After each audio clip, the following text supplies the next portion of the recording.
How to log into Klarna website. It's pretty simple and a quick process, so without any further delay, let's jump right into the video. Start by heading over to any of the web browser. Let me move into Safari for now. Once you're in here, in the source bar, search for Klarna and log in. Head over to the very first site.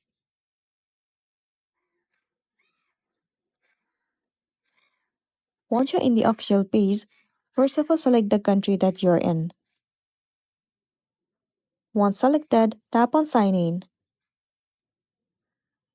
Now enter your specific phone number and then click on Continue. Once done, you'll receive one verification code on your phone number or WhatsApp. Copy that code and paste it in the section that you are asked to. Once you have entered, click on Continue and then you'll be logged into your account. After that, you'll be good to go. So that's a wrap for this video. If this video helped you out, give it a like and check out our next tutorial. Thank you.